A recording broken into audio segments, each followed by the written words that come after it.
hey, not just yet in our forecast, but winter weather will be here before we know it. So TDOT is making sure those roads are ready, and so are the crews. So joining us live to talk more about this is Mark Nagy from TDOT. Mark, I know, again, we're not ready to see any of that in the forecast quite yet, but this means this is the time to get ready and prepared. Well, the thing is, we prepare for this all year round. So it can be the middle of July and 95 degrees, and we're getting shipments of salt to all of our salt bins all across the state, and especially here in East Tennessee, because we seem to get a lot more winter weather than maybe some of these other parts of the state. So our crews are getting ready. We've already seen some snow in the higher elevations, especially parts of Upper East Tennessee, parts of Cott County, Sevier County.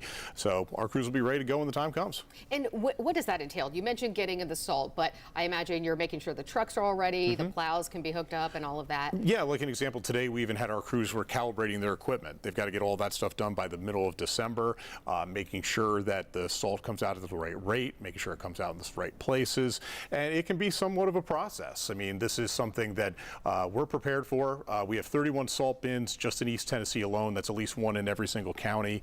Our budget for winter weather is a little bit over 11 million, and statewide it's 28 million. So that means we've got 38% of our statewide winter weather budget is just here in our 24 counties in East Tennessee.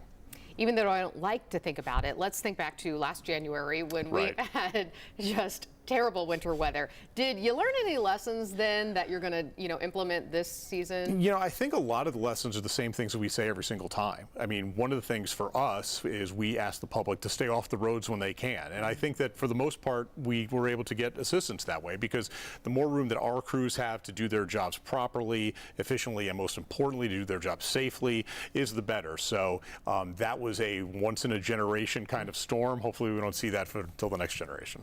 Speaking of storms that we hope not to see again, TDOT has been so busy since Helene. Where do things stand now? Well, I talked about generational storm. Helene was a multi-generational storm. We have not seen anything like that.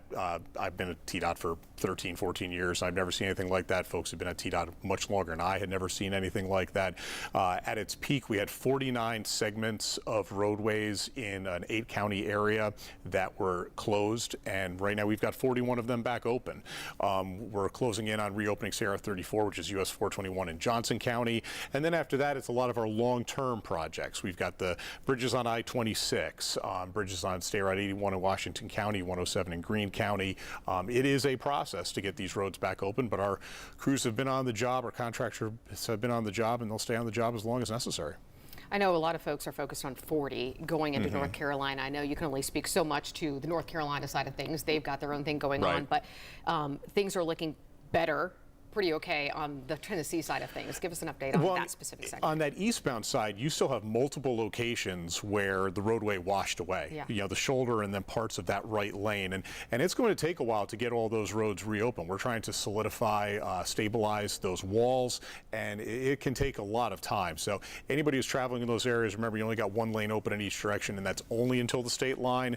Hopefully we get into the early part of January, we'll be able to have one lane of traffic open also on that North Carolina side. Those folks, the NCDOT, are working really hard too. And I imagine, is there a place online people can go and try to get these updates? Yeah, if you go to the TDOT website, that's tn.gov/TDOT. We've got our Helene recovery page. Gives you all sorts of information on what roadways are still closed, which are open. Anything you need to know will be right there at that webpage. Mark, thank you so much as always, and good luck as we head into that winter weather season.